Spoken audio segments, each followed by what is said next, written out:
Alors Bled, c'est un collectif citoyen. Donc c'est un collectif citoyen qui s'est créé autour de projets. On a rentré un dossier en 2012, je pense, ou 2011, un dossier auprès de Bruxelles Environnement pour avoir un accompagnement en tant que quartier durable. Et on a organisé une grande fête d'une journée, le Bledstival, pour proposer aux citoyens de Berchem qui le voulaient d'exprimer leurs idées, de dire, ben voilà, moi j'aurais envie de faire ça, j'aurais envie de faire ça, avec l'idée de partager, de se connaître, de se rencontrer et des activités autour du bien vivre ensemble et d'une notion d'écologie qui n'est pas forcément formelle, mais en tout cas vivre dans le respect des uns et des autres, y compris de notre environnement. Et Bled, ça signifie Berchem local et durable, puisque Berchem-Sint-Henriette, souvent peu connu par les gens, si ce n'est le territoire qu'on traverse quand on part à la mer. Et c'est un peu le Bled, c'est un peu perdu au fond, mais ça fait bien partie des communes de Bruxelles.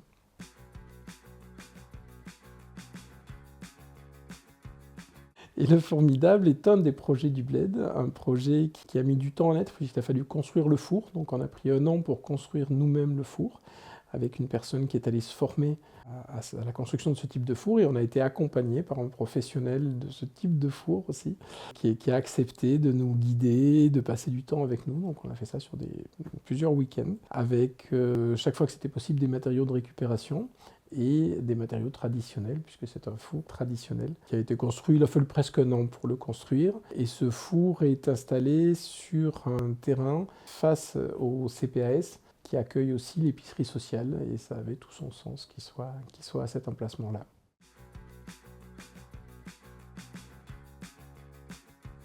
Donc c'est un projet qui est organisé avec un petit groupe de bénévoles, qui fonctionne en autonomie par rapport au Bled, avec à la fois des gens qui sont plus sur le fonctionnement du four, puisqu'il faut monter le four à température, donc ça prend du temps, et puis 2 autres personnes qui sont sur l'animation de l'atelier pain. Comment ça se passe concrètement? On définit un calendrier, on communique sur des dates et les gens s'inscrivent pour venir faire cet atelier pain, cet atelier formidable. Dans un premier temps, ils vont fabriquer du pain. Donc on aura défini en général à l'avance quel type de pain on va faire.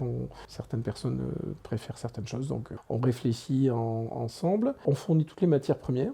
Et on a la chance d'avoir dans le CPAS accès à une cuisine professionnelle qui nous permet de le faire à l'intérieur dans de bonnes conditions. Une fois que le pain est fait, on va pouvoir enfourner et faire cuire le pain.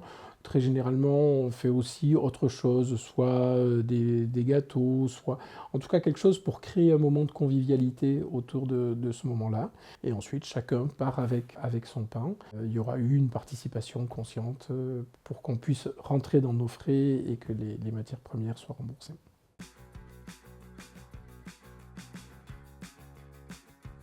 Par rapport à ta question et à cette notion de sobriété, moi je trouve qu'un partage, un moment simple, est un moment de sobriété. On n'a pas besoin d'avoir une grande salle, on n'a pas besoin d'avoir une installation, on n'a pas besoin que ça soit extrêmement programmé. C'est juste des échanges de circonstances. On est là au même moment et autour d'un thème commun, on est en train de faire une activité ensemble. Et sur cette base-là, on va commencer à échanger. Et là, il y a déjà quelque chose de sobre.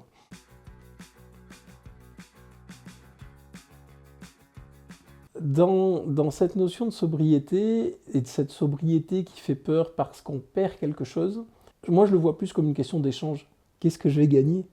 Sauf que pour faire cette démarche-là, pour se poser ce genre de questions, il faut être capable de s'extraire un petit peu et de prendre un peu de recul, de se mettre en position méta, pour se voir dans son quotidien, ce qui n'est pas toujours possible pour tout le monde, malheureusement avec le rythme dans lequel on vit.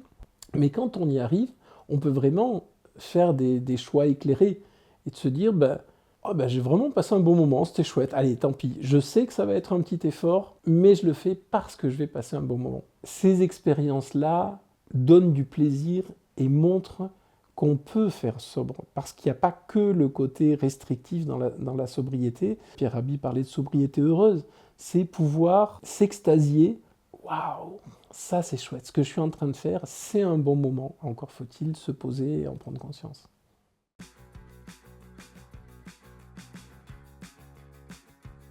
montrer que c'est possible.